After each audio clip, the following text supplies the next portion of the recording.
What's going on? This is Full Throttle Freedom, and I'm here with my 2022 MT-09 today, and I'm going to be answering a couple questions.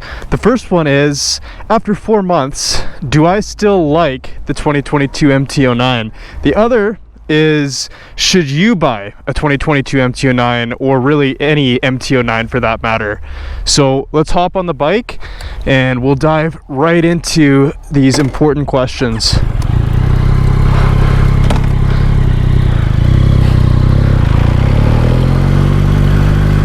Okay, before we get into that, I just wanted to talk a little bit about what's been going on, my future plans for the channel and for the bike, and I just want to get your guys' input on what you're liking about the channel, what you don't like about the channel.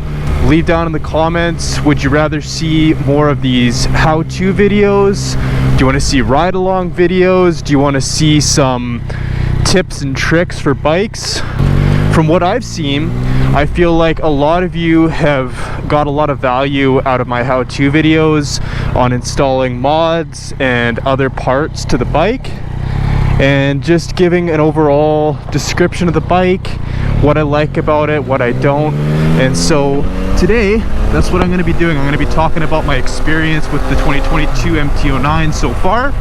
I'm not going to do a full review of everything about the bike, but just my general experience, what I think about it, and what I'm gonna maybe do to it moving forward. So backtracking a little bit, the last video or big video that I released was about all the modifications I've done to the bike so far. So if you didn't watch that video, go check it out.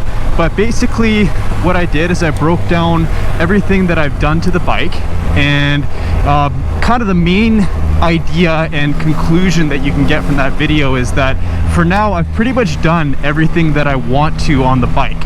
A lot of people have asked, am I going to do an exhaust? At this point, no, because if I install an exhaust, it voids my warranty. That's the bottom line. So because of that, I'm probably not going to do that in the near future. If after a little while I realize bike's in great shape and I've had it long enough where I don't really care about the warranty, then yeah, sure, maybe I'll put an exhaust on. If I was to do an exhaust, I would probably do an SC Project exhaust. I really like the look and the sound of them. The Akrapovic exhausts, they tend to be a little bit too quiet on this model. So if you're gonna spend that much money on an exhaust, it may as well be loud. So hence why I would probably do SC Project or something along those lines.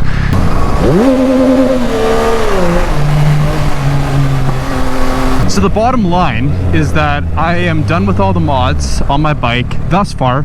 If things change in the future, if I find something that I want to install, then I will. But a lot of people ask me about the bar end mirrors. Personally, I like the look of these mirrors and I have no interest on changing them out. Visibility isn't the greatest, but realistically, you don't really look in your mirrors that much except when you're changing lanes, and these do just fine for that. You can see what's beside you, it's just harder to see what's behind you, but you can still see well enough that it's not really on the top of my list for changing out. So that's pretty much that when it comes to mods. One really big update that was really exciting is my wife, and this is part of the reason why I haven't put out a video in a while, is all the time that I was spending riding, I was spending helping her prepare for her Class 6 road test. So that's the class of motorcycle license up here in Alberta. And so I was helping her prepare for her road test, and luckily she passed, so now she's a fully licensed motorcycle rider in Alberta. So that's super exciting. We've been doing lots of riding, and it's just nice that she has that step out of the way, that pressure's off, she doesn't have to worry about doing that again. So it's great, she's very happy about it, and so that took up some time for the couple weeks that she was getting ready for that. And besides that, just work and family and everything else just taking up lots of time. So if you're wondering why I haven't put out a video in a while, that's why. Okay, so let's talk about the big question. So after 4 months of riding, do I still like the 2022 MT-09? And the simple answer to that is yes, absolutely. I love this bike. This has been my favorite bike I've had by far to date. I've owned a few bikes in the past, and this one has by far been the most comfortable, the most exciting, and the most features and fun things that you can do with it. I really enjoy this bike. So 4 months of riding the thing, obviously you're gonna notice the good and the bad, and I'll talk about that a little bit, but overall this bike is amazing. So let's just go and dive into a couple of those things. So things that I like about the bike: I like the torque. I like that it can still go fairly fast as I need it to go. I like the acceleration, which goes hand in hand with the torque, obviously. So the bike getting up to speed, no issues at all. I will say that I'm a little disappointed with where the bike is limited at. And as soon as you hit 231, 232 kilometers an hour, which I believe is right around 143 miles an hour, the bike just, it won't go anymore. And you can tell the engine still has more to give, but it's limited by the fuel injection. It's like the throttle bodies won't give it any more fuel. So the fueling cuts it off, and so the only way that I can improve that and increase that is to take it in and get a tune.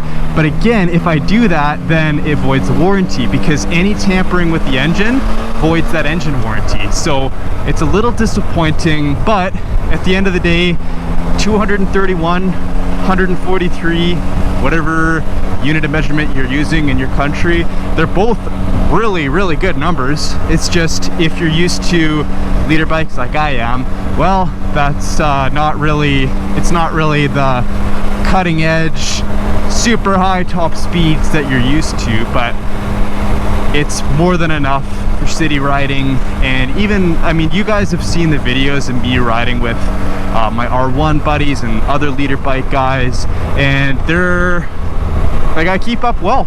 They're like, as soon as you hit 230, yeah, they'll pull away a little bit, but before that, like, this thing can keep up like nothing else. It's awesome.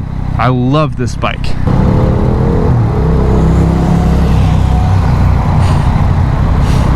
That's so funny. The guy that just rode past on the R1, that's one of my buddies. I think I'm gonna have to U-turn and go catch up with them. So yeah, I ran into my buddies back there. Same guys that I ride with all the time. Kind of funny. I'm out just filming a video, and then there they are. Anyways, back to the video. So, things that I like about the bike. Like I said, like the torque, like the power. Perfect bike for all my needs. I mean, yes, doesn't hit all the top speed that I want it to, but at the end of the day, it's more than what I need. One thing I love is way more comfortable. Could I have done the MT-10? Absolutely, but I wanted the MT-09. This is a lot more knowledgeable people than me have called this bike the best middleweight naked bike of 2022. So wanted to see what all that was about. I've always wanted an MT-09, and I just like the look of the 09s better than the 10s. So there you go. Those are kind of my main reasons for why I enjoy the bike. Now, next question that we should tackle is, should you get a 2022 MT-09 or a 2021? They're both the same for the most part. Now, that'll depend on a few things. So, first of all is, how long have you been riding? If this is your second or third bike, then I would say, yes, this is a great bike for you. If you're a more veteran rider, you have to decide, is what route do you want to go? Chances are, if you're looking into a bike like the MT-09, then that's probably what you should go with. But if you're looking for something with a little bit more top end power and a little bit more top speed, then this might not be the bike for you. But if you're looking for something that's nice and torquey, comfortable, nimble, easy to move around, and just gives you kind of the best of all worlds, then I'd say yes, this bike's perfect for you. Okay, so we talked about experience, and to me that's really the biggest factor on whether you should get this bike or not. everything else, I think that there really aren't that many negatives to this bike. And this is coming from someone who's seen all the different sides of it.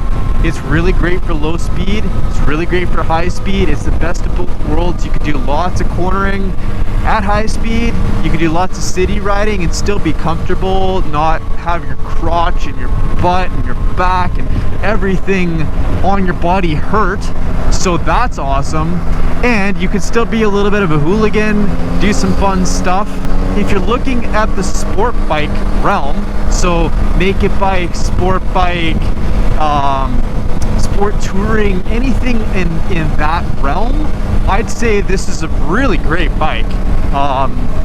And again, there's obviously other factors to look at, but I'd say that if you meet kind of the experience requirements, then this is a bike you should definitely consider as your next motorcycle.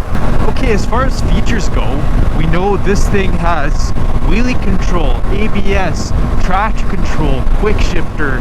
This thing has all the great new tech without being too far priced out of your budget. I guess that might be another limiting factor. So we all know in Canada this bike's going for around 13,000 out the door after taxes and fees and everything else. So brand new, that might not be feasible. But if you're looking at a 2020 or a 2019, these things are going out the door for sometimes as low as 8,500, 9 grand. So this thing, well priced, meets all your needs, best of both worlds. Really great for some, I don't want to say newer riders, but let's say it's your second bike. This is kind of a good step up, I think, because you do have different drive modes. So like for instance, I'm in drive mode 1, TCS mode 1. So TCS is, it encompasses a few different things. That's the traction control and the slide control and the lift control. All that's kind of all built into that. But, and the ABS as well, if I didn't mention that. So, but you could put this thing in drive mode 3 or 4 and just build up to, and then you never will have to outgrow your second motorcycle. Because in my opinion, if you get an MT-07 or, I don't know, an SV650 or something in that realm for your second bike, then you might outgrow it. You might want something faster. You might want something that can hit those higher speeds, but is also really torquey and fun in the corners and can keep up to the leader bikes a little better. Because yeah, if you get one of the smaller engine, smaller displacement bikes, then yeah, you may end up outgrowing it, and then, well, gotta sell that off and then get a new one. Whereas if you just buy a bike like this, an MT-09, or I don't know, like dare I say Z900, or like something in that middleweight naked class, street triple, or those are awesome, very comparable. And you know, some people argue that they're better than this bike. I would disagree. I'd say that the MT-09 is better, just purely based on a budget perspective.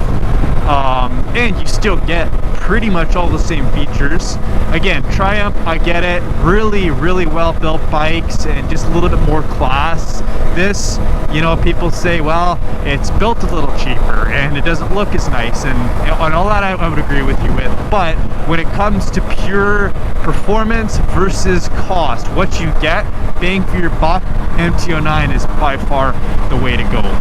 Anyways, I hope that helped. A little bit all over the place. Again, this isn't a formal review. This is more just my experience with the bike. I've had a lot of fun with it, and I've ridden with some friends that have bigger bikes, and I don't really feel like I'm missing out. I love it. I don't have any complaints besides just that, yes, high speeds for this, but whatever. But anyways, this was just to show you guys that, hey, I've been riding the bike for a few months now, and I don't regret buying it. I don't regret the mods. I think if anything, I might switch out the windscreen, like I discussed in my video for all the mods, that I might want to switch to the Puish windscreen. But yeah, overall, love this bike, and I won't be getting rid of it anytime soon. And I probably won't be modifying the exhaust or giving this thing a tune or anything until I'm sure that I'm not going to need a warranty or anything along those lines. Anyways, thanks for watching. Make sure to ride safe, and I'll catch you guys in the next one.